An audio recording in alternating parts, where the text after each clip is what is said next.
This is Darren Gray, all-pro dad leader. You're listening to Success is a Choice podcast. Make it a great day. Providing insights to help you grow your business, improve yourself, and add value to those around you. You're listening to the Success is a Choice podcast, where you get a peek into the lives of industry leaders as they share their stories with you.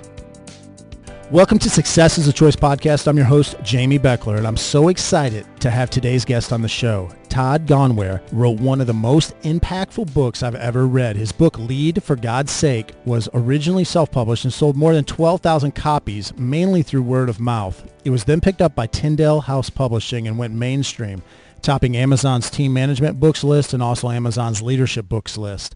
Ohio State's football coach, Urban Meyer, called it a game changer, and it was credited as a major reason for his return to coaching. He is one of the most sought-after leadership speakers in the country. Todd, welcome to the show. Well, thank you for having me, Jamie. Great to be here. I'd love to just start off. I gave a little bit of your bio or your background, but kind of describe your life's journey up until, you wrote this life-changing book a few years ago, kind of what led you to that point and what was your journey like? You know what? I grew up in a really small town, small Midwestern town, and had, I was one of four boys in our family. Fairly competitive environment, as you can imagine. My grandfather actually founded a company that my dad kind of built. And so I grew up as a part of a family business. So was involved in the business world and working at a pretty young age. Passionate about sports, passionate about all sports until kind of in my high school years, kind of began to focus a little bit more on basketball. And I had a deep desire to eventually coach basketball. And so really even going all the way back to probably when I was 15 years old, wanted to coach basketball. So that kind of drove my pursuits in the basketball world, while also kind of trying to grow up and be the best that I could be in the sports world too, or in the, in the business world too. So had the opportunity to do that for a long time. As I got into my 20s, passionate about the business world, passionate about the sports world, really began to see the common thread of leadership going through everything that I was doing. And actually kind of went on this obsessive journey to, really learn everything I could about the subject of leadership. And so I went on a self-directed kind of leadership study. And my goal originally was to read 500 books on the subject, and starting back in probably 93, maybe, 93, 94. And that became kind of obsessive, so I slowed down once I had kids in terms of how much I was reading. But I think, like I said, growing up as a part of family business, being in and around business, eventually owning my own companies, eventually working for a private equity owned company and kind of leading a cultural development there, and all the way up to serving as a senior officer in a public company.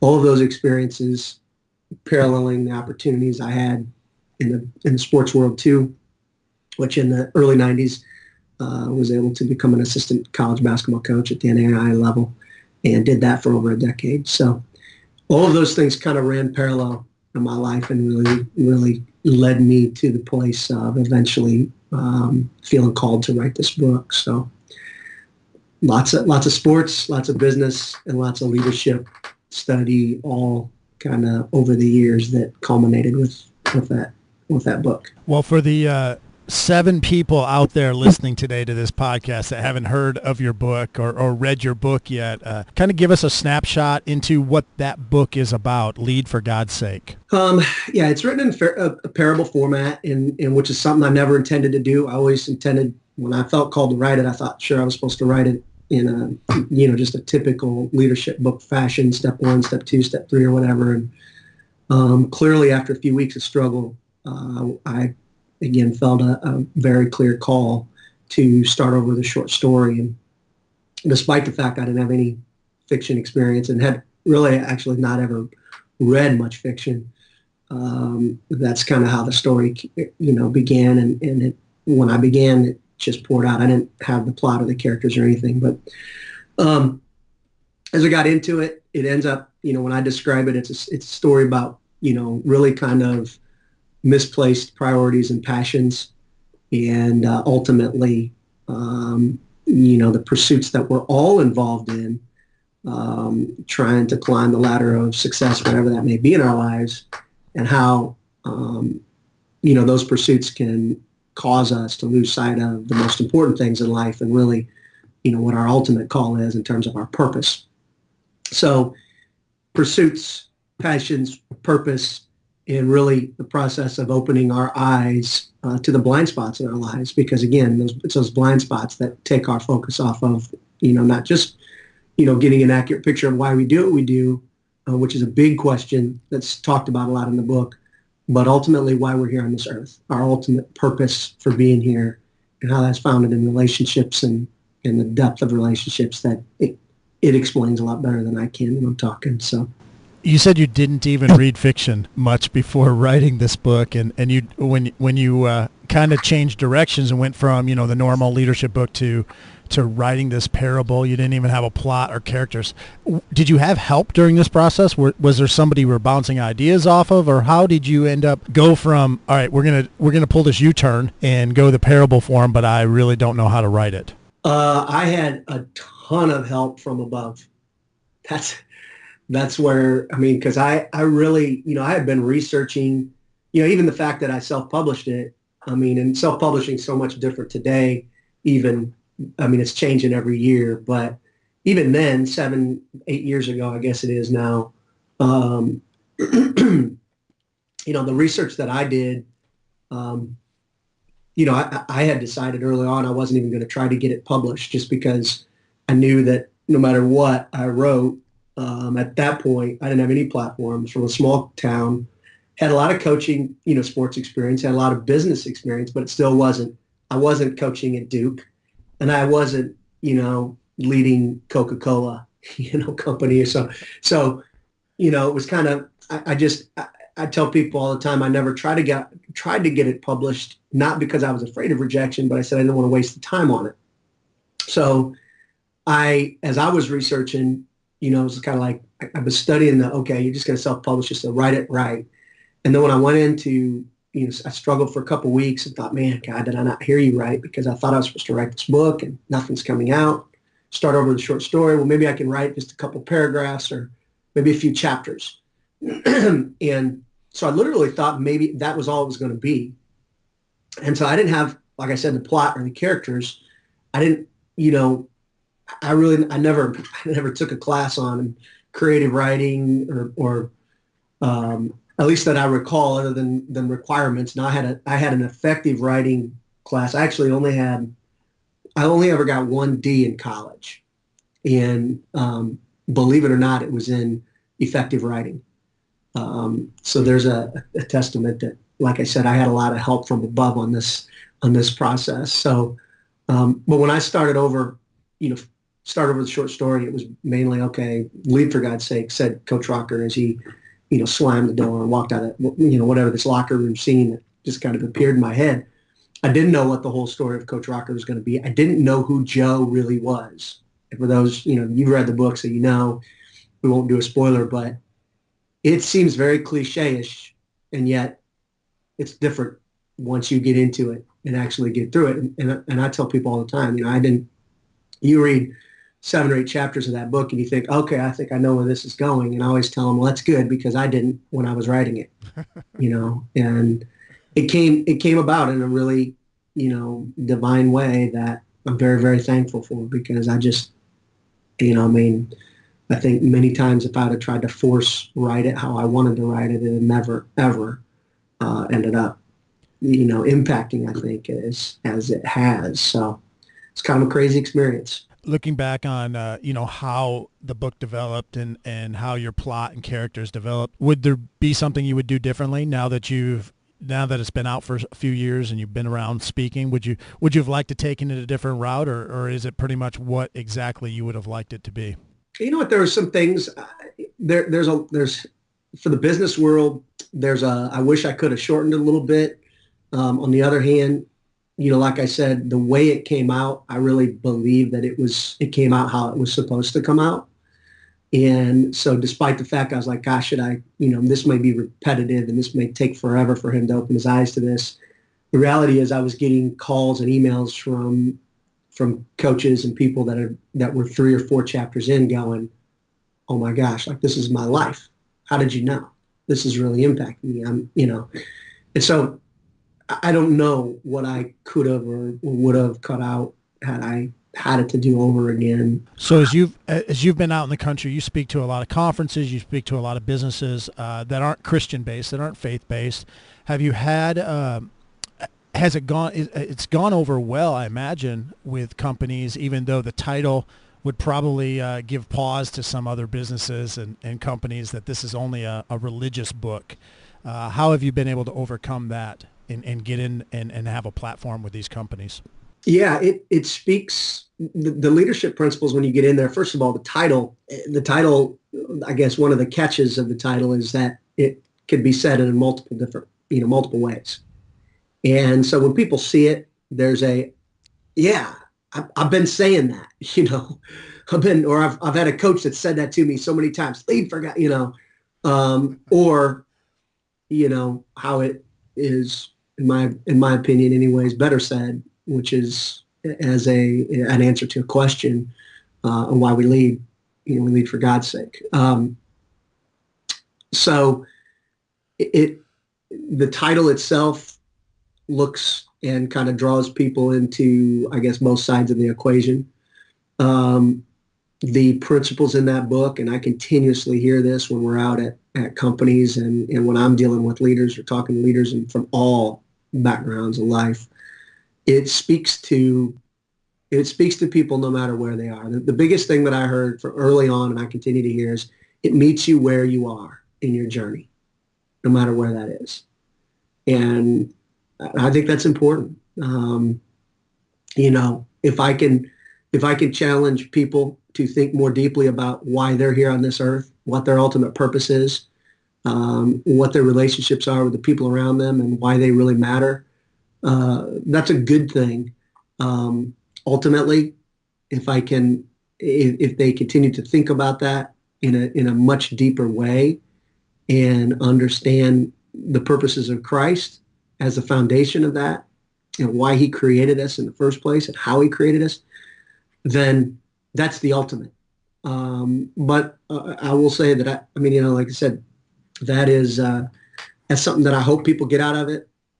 But when I'm in businesses, and in really, 80% of the time I'm in the secular arena, so to speak. So I'm at, whether it's Virginia or Mississippi State or Arizona State or, a lot of these other schools that I've been to, you have to be very careful when you're speaking to the athletic department or when you're speaking to coaches, not to, again, make it about a specific religion, so to speak. At the same time, where my baseline kind of is what they know is, listen, they're going to understand where I'm coming from at the very least. They're going to know where my heart is and what I believe the ultimate foundation of life is.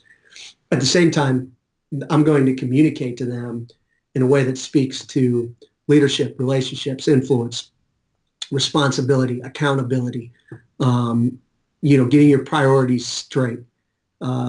Make sure your passions are placed in the right places or focused on the right things.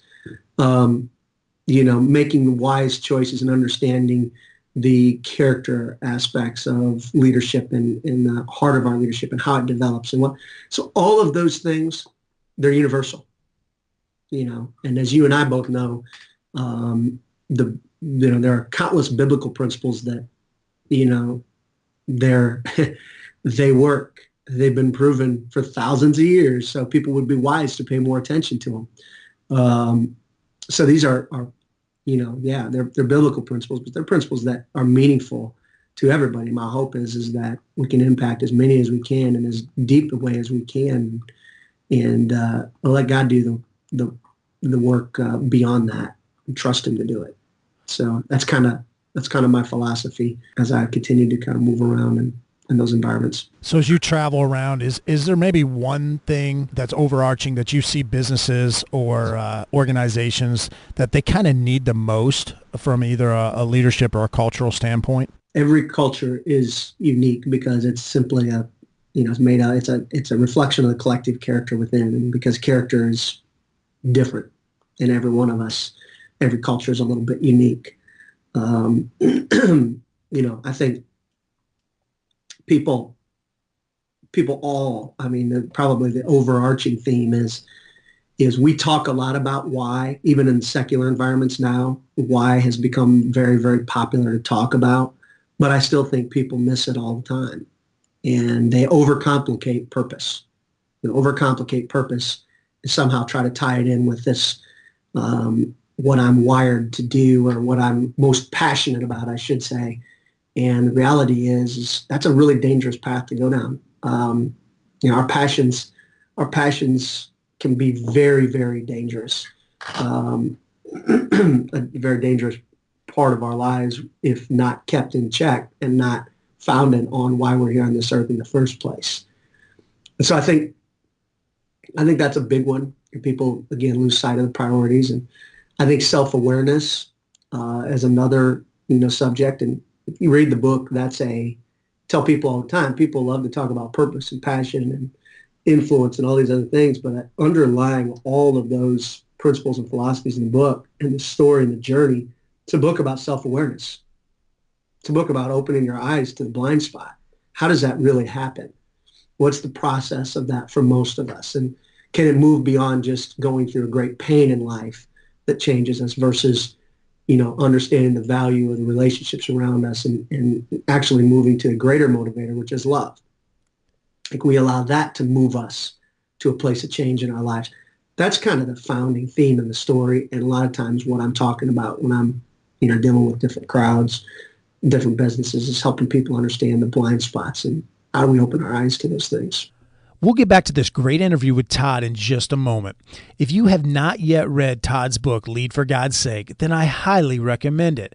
And after you've read this best-selling book, might I suggest you check out The Leadership Playbook, Become Your Team's Most Valuable Leader. The author of this book is some guy named Jamy Bechler. And it certainly isn't on the level of Todd's nationally acclaimed bestseller, but it is a good resource for both coaches and student athletes. The Leadership Playbook is packed full of practical insights and stories. This book can help student athletes learn how to be better leaders and positive teammates.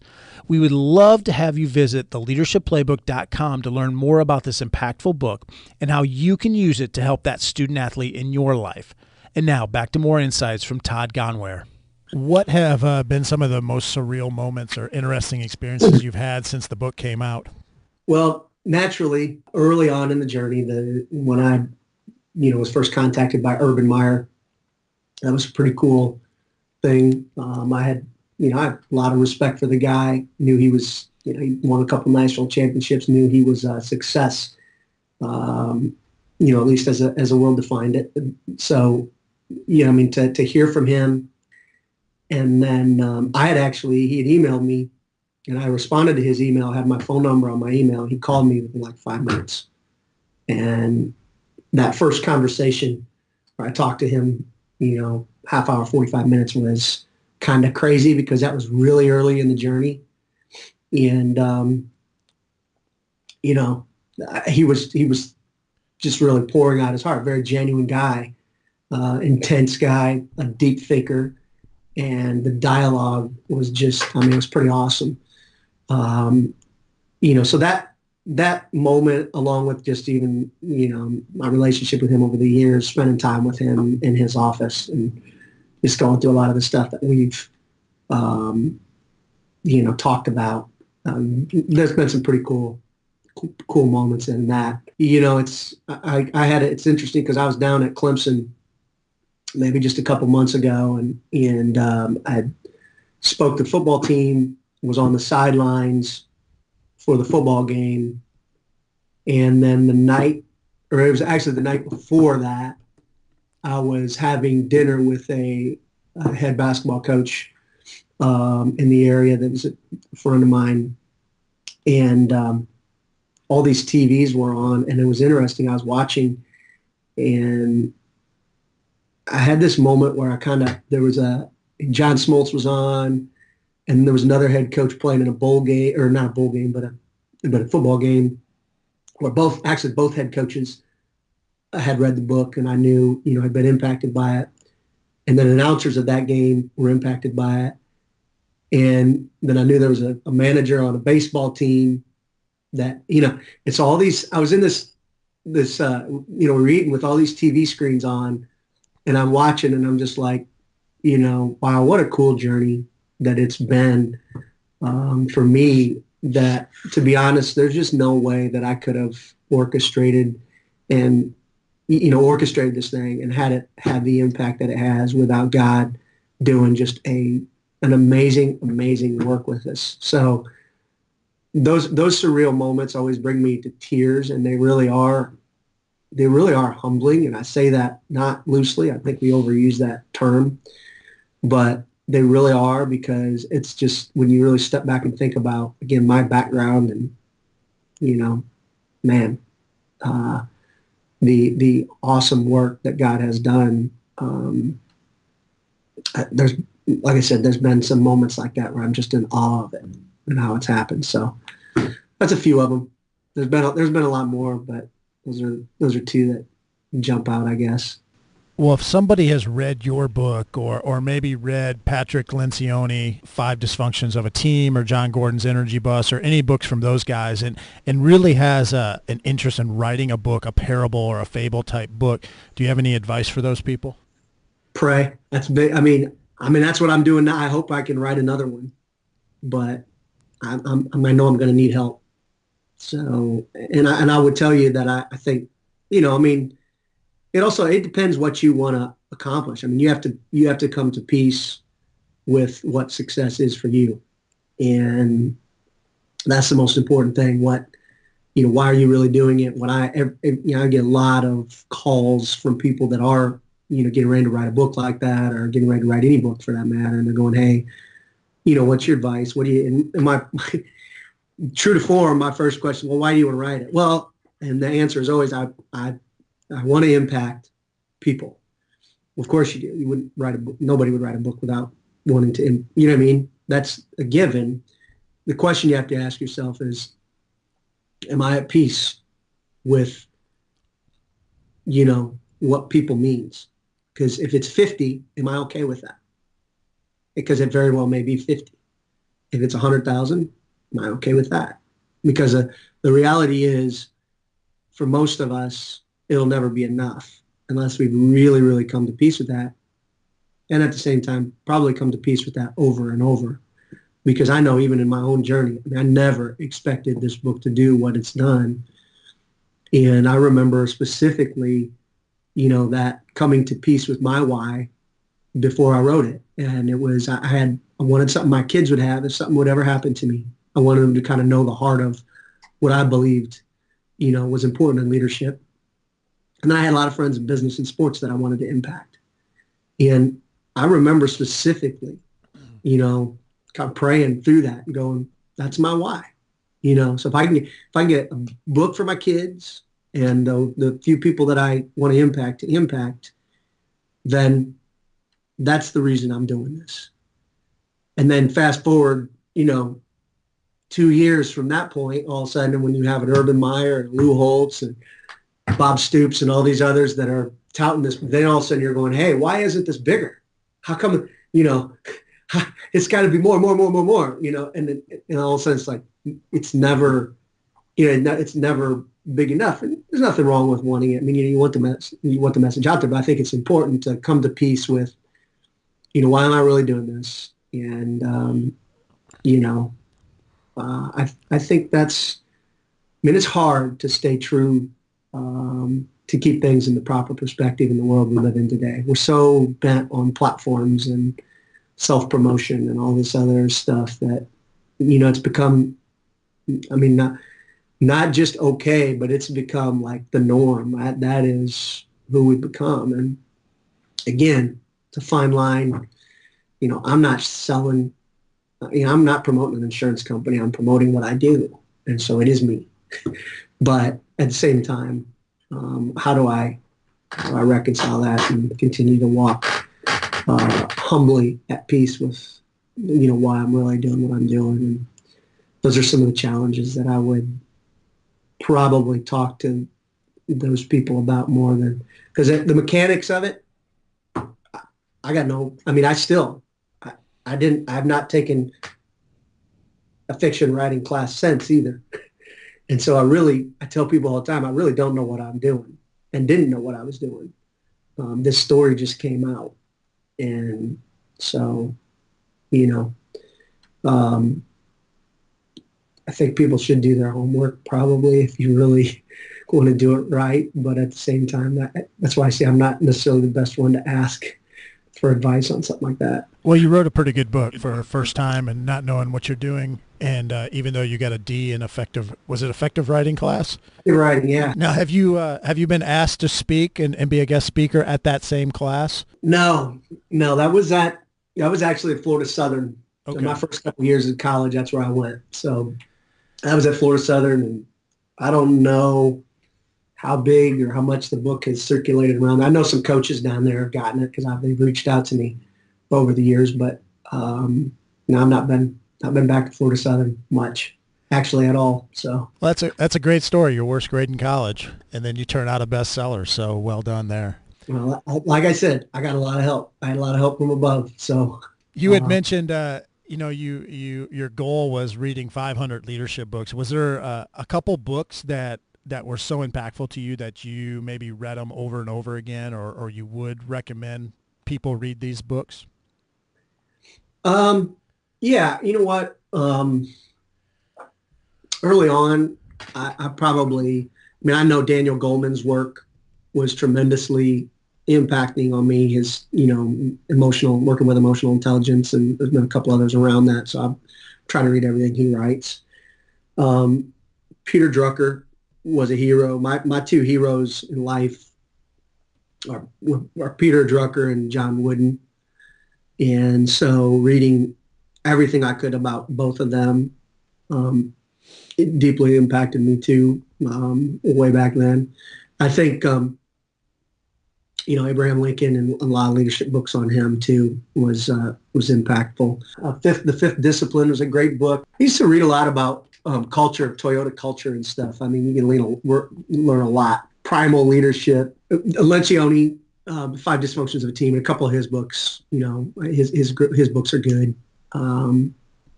Man's Search for Meaning, Viktor Frankl. That's a great book. Warren Bennis is a great author on becoming a leader. So a lot of those guys, and I really I like a lot of the contemporary authors too. But back then, those were the ones that probably and back then Maxwell too. I read a lot of his earlier books and was tremendously impacted by developing a leader within and becoming a what was the one on influence? Becoming a person of influence, I think it was. That was my favorite that he wrote. So yeah, those are some way back when, 20, 25 years ago. Todd, where can people connect with you or learn more about what you're doing? The website for my organization, Cardia, which is KARDIATG.com, is probably the best place. You can Google Todd Gongwer. You can go to toddgongwer.com. It's going to take you a similar place. We have for coaches, we have a virtual training university right now that is something that I think is great for coaches to check out. And they can find that all on cardiatg.com. It'll take you to those different websites. And all that stuff's on the back of the book, obviously you can find the book on Amazon or any other it's in most other major retailers. Well, excellent, Todd. I appreciate your insights, your time. I know you're busy, so thanks so much for joining us today and talking with us a little bit. Hey, Jamie, thanks a lot for having me. Thank you for what you're doing, man. You are making a great impact on leaders and with the right message. I wish you all the best, man. I hope that you enjoyed that interview today. Todd is a great guy doing great things, and his book is one of the best I've ever read. And now you can get a free audio download of his book, Lead for God's Sakes, as well as a 30-day trial membership by visiting audibletrial.com/successisachoice. Also, if you haven't already done so, please take just a quick second to hit that little subscribe button so you don't miss out on any future episodes. Thanks so much, and until next time, remember that success is a choice. What choice will you make today?